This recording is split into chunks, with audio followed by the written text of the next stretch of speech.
Hello everyone. This is a bit of an unorthodox video than what I normally put out, but even if this is just one of thousands of other videos to cover this topic, and may even rehash other past topics related to this that have since either been debunked, deemed unfounded, or simply are at best left unanswered, it is best that I give mostly my personal viewpoint on the matter, especially after a recent NBC Dateline episode on the topic aired that has caused major controversy and is going to be addressed.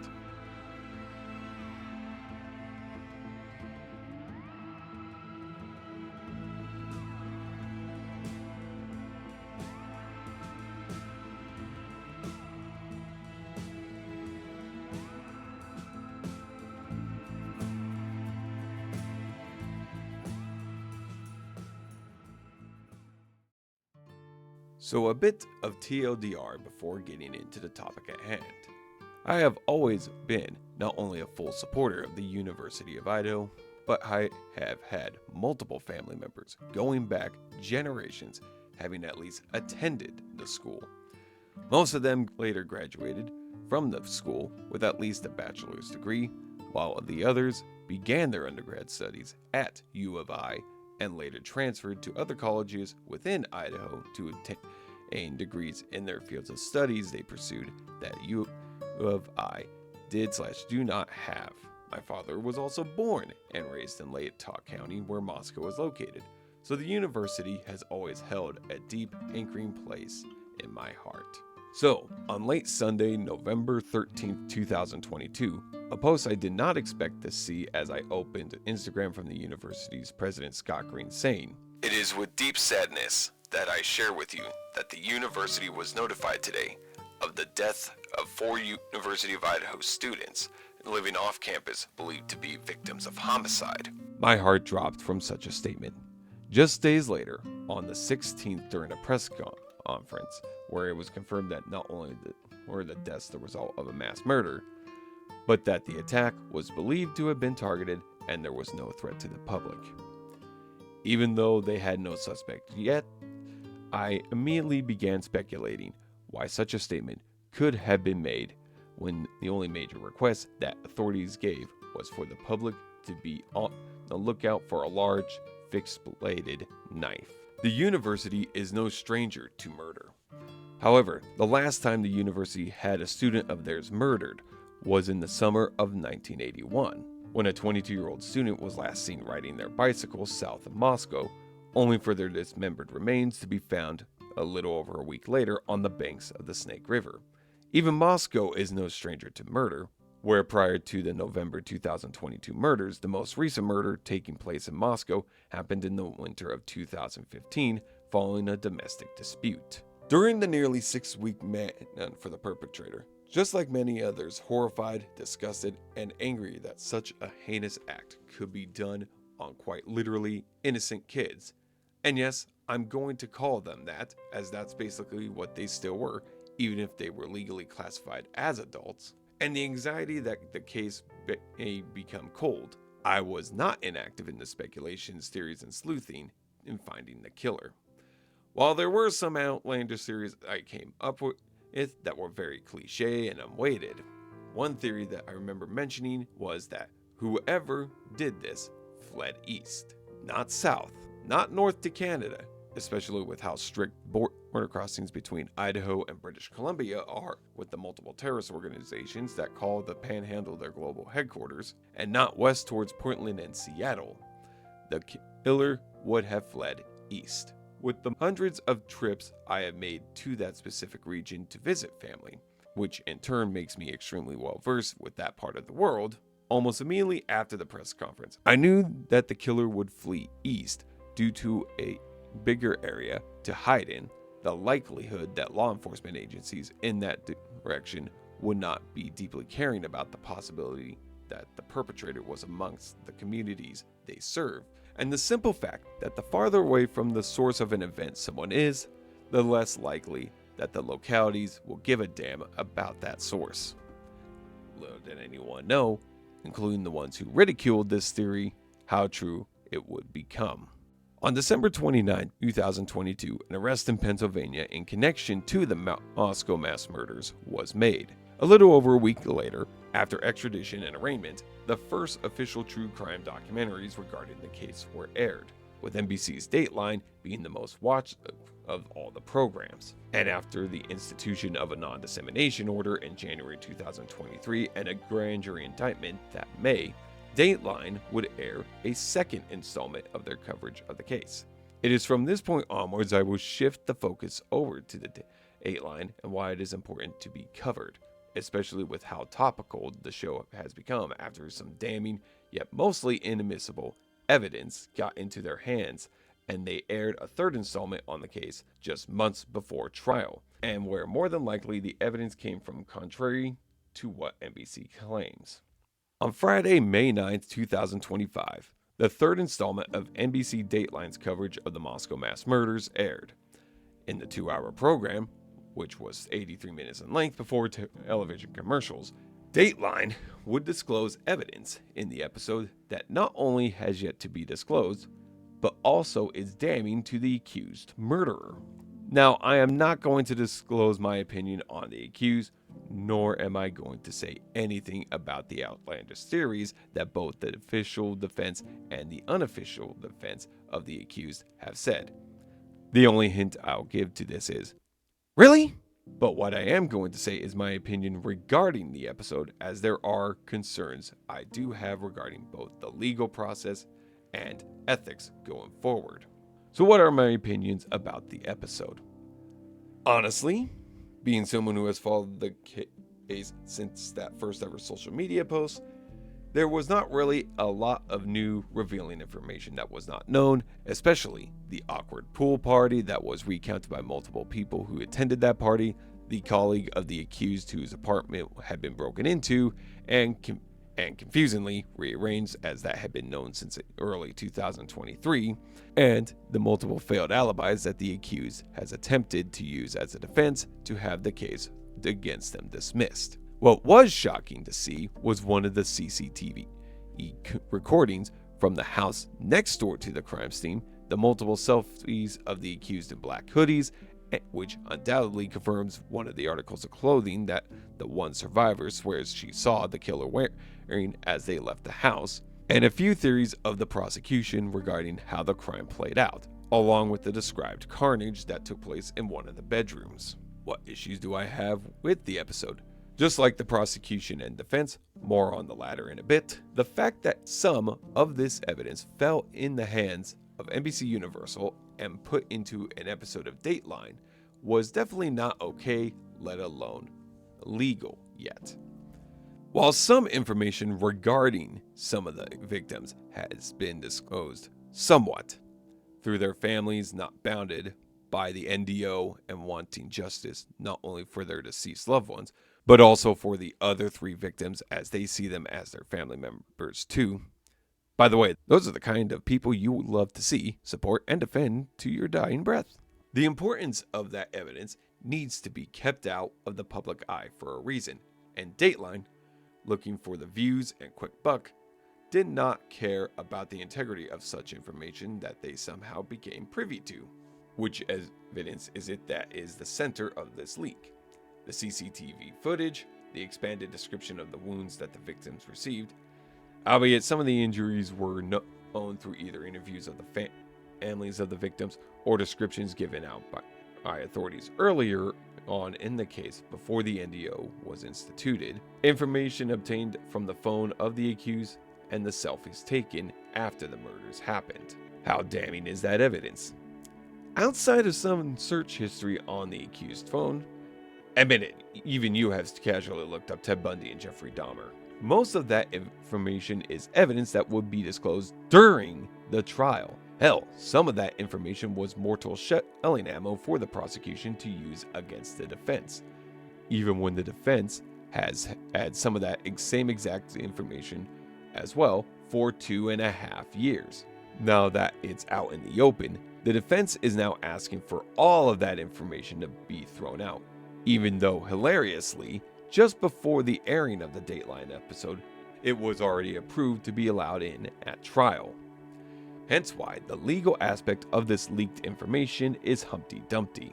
What about the visual model of the crime scene used in the episode? How did the accurate measurements and layout of the house get into Dateline's hands? As much as people love their privacy, all building records are public domain and can be easily obtained through a simple request through your local clerk. Some information just cannot be withheld by ceilings and NDOs. So the exact plans of that house and its features were fair game regardless of the ethical beliefs people may have on this kind of privacy.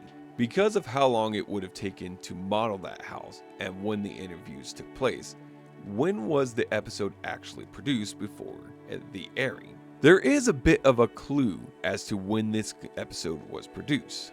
One of the interviewees in the episode was definitely interviewed after the April 9th, 2025 pre-trial hearing and its subsequent rulings.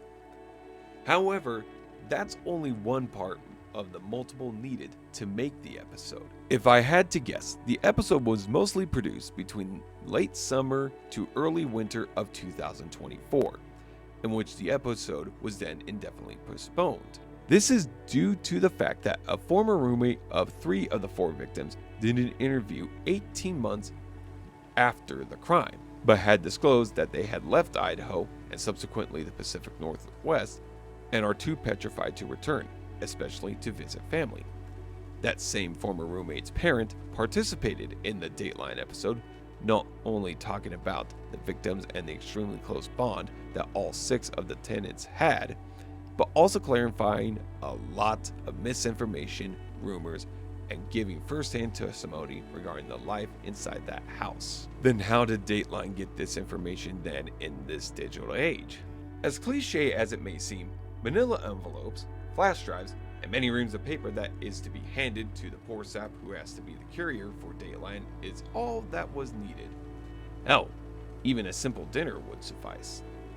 It's like how Robert Hansen used to sell classified intelligence to the Soviet Union and, after the fall of the USSR, the Russian Federation. But instead of Scotch tape being the clue as to where the information is being hidden, this was done by someone who is in complete disagreement on how the case is being gone about. Will the leakers be caught? Considering how tight-lipped and restrictive the entirety of both the prosecution and the defense have been not only since the implementation of the NDO, but also for a while by how they filed their motions, the source responsible for this leaked information is definitely from within these 2 parties. As with the clerk of the court from the Alex Murdaugh case being recently discovered as the leaker in that case, primarily because she was acting in defense of Murdaugh and wanting him exonerated by means of illegal disclosures. Yeah, how is that working out? The biggest beneficiary of such a leak would be the defense. And with that being said, who is the most likely subject to have leaked this evidence to Dateline? Regardless of what the court believes and NBC says, the leak more likely came directly from the defense. Remember how I said that one of the interviewees was interviewed after the April 9th hearing? Well, what if I told you in that same hearing, all but 2 of the defense's motions were not only denied, including the last gasp attempts to remove the death penalty as a punishment should their client be found guilty on counts 2 through 5. Count 1 is the burglary indictment. But their claims in those motions were outright disproven by Judge Stephen Hippler, and that both lead defense attorney Ann Taylor and her lead assistant Alyssa Massoth were outright disgusted and offended by such actions from Judge Hippler for calling them out on such baseless rhetoric. Yeah, even their body language during that hearing read that they were definitely up to something, and it was out of the court's and prosecution's all-seeing eyes. Just because the probable chances of the leak lean more towards the prosecution and its higher number of members in its counsel does not mean the weight of the leak came from the prosecution. Most leaks of these natures, after extremely contentious and demoralizing hearings, usually come from the defense so they can have their cake and eat it too. However, when this leak was addressed at another pretrial hearing on May 15th, the 2 counsels had different demeanors to the leak. While Judge Hippler's demeanor was, as expected, for such a blatant violation of the NDO, and maybe even having jumped the gun on who was responsible, when looking at both counsels, it was pretty evident that the defense was too giddy over the leak. And that's not a good thing. Keep in mind, No one except NBC knew that a third installment in Dateline's coverage was going to air just days before this hearing. Hell, even some of the interviewees later said they were only informed of the episode only 48 hours before it was released. And while we are still in the early phase of this investigation into the leak, and that opinions regarding this are mine and mine alone, it is important to re-emphasize that this Dateline leak aired mainly inadmissible evidence and was never going to be allowed to be brought up. So where does that leave us? Personally, I do not think this leak will delay the trial's start date, let alone affect jury selection in the first place. Contrary to worries that the councils and court have regarding this Dateline episode, and justifiably so, the reality is that the episode was more than likely watched by true crime enthusiasts and those, like myself, who have been following this case since it first broke. While there is no question there are those in Boise who watched the episode, there is also an extremely likely higher probability that many not only did not watch the episode, they also more than likely never even heard of the case before. As seen in the Valadebo case a few years earlier, even the most high-profile cases are completely alien to a lot of people who do not give a damn outside of their own bubble. And a final note that needs to be mentioned: harassing, stalking, torturing, and threatening harm to the survivors, their families, and families of the victims is not only wrong, but also a felony. The two survivors, contrary to the claims of the unofficial defenders of the accused, did not murder their friends. Hell, only the day after the accused was arraigned in Moscow, while ordering dinner to go from a local joint I enjoy, I happened to have a nice small conversation with the owner of the place, only for him to notice my UFI hoodie I was wearing and casually mention that it was his niece who saw the killer. It was completely unprompted and horrifying to hear, in which I said to not only send my condolences to her losses, but that she also has my full support as she now deals with the nightmares and daydreams that she will be dealing with for the rest of her life. She was still a kid, and not only did they see someone who did the unthinkable, but they did exactly what natural human instinct does when they are in danger: freeze. And the over 7-hour delay between when the murders occurred to 911 being called? That's faster than the multiple days that normally happens regarding stabbing murders when friends and or family members of a murder victim decide to finally ask for a welfare check after not hearing from them over a few days. Even just within the past 2 weeks, the family of one of the victims had a Facebook page they had created as a form of proactiveness to not only get justice for all 4 kids, but also change laws to help prevent transient-style workers from going unregistered, in which the accused is accused of having been, was taken down after 2.5 years by not only trolls, but also because of how in recent months Republicans have began vendettas against companies like Meta, Alphabet, and Reddit in what they misguidedly believe and support to not only get rid of their fact-checking and harassment enforcement teams, but also open the doors for the sheepish ne'er-do-wells to spread lies, dox each family's residences, and, in one case, falsely accuse these families of absolutely disgusting crimes that none are even remotely close to being involved in. Before I end this, I want to tie the Moscow mass murders into another murder case of a college student where that case was eerily similar to this. In January 2008, a college student named Breonna Dennison was abducted, raped, tortured, and murdered from her best friend's off-campus house near the University of Nevada, Reno. The attack took place between 4:05 and 4:30 a.m., the same exact time window as the Moscow case. Likewise, none of Miss Dennison's friends were aware of the danger she was in initially that morning when they woke up and saw that she was not in their house. Only after calling Miss Dennison's boyfriend if he had heard from her that morning, the answer was no. Noticing that her purse, clothes, and shoes were still in the house, and her mother even saying she would be right over after a call asking if she had returned to her place, a call to 911 was finally placed around noon, 7.5 hours after her disappearance, when the friends and her mother noticed blood next to a door. It wouldn't be for another month when her nude body was found in South Reno, another 8 months before an arrest was made, and nearly 3 years after her murder that a conviction and death sentencing of the accused was reached. The reason why I am mentioning this case is how eerily similar this one is to the Moscow case, and how eerily similar Miss Denison's girlfriends have been treated following her death. Now, the only controversy regarding Miss Denison's murder was her time of death, as the medical examiner's office and the Washoe County District Attorney's office have never agreed on when she did die. But it does not change the fact that these individuals, who, just like in Moscow, were still just kids and heinously harmed through the ultimate crime, and that Miss Denison's friends still receive unimaginable harassment and threats, all because they did not call 911 immediately when their late friend was attacked while they were asleep. Guess the apples did not fall far from the trees nearly 15 years later. Thank you so much for watching. I really do appreciate it. Hey, if you like this video, why don't you not only click the subscribe button to this channel, but also go to my other channels and click subscribe there where I'm more active.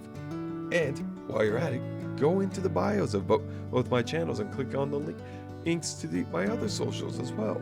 And follow me there. It really would be very appreciative. Until next time, I'm Smoke and Mirror. Thank you so much. Y'all take it easy and have a good one.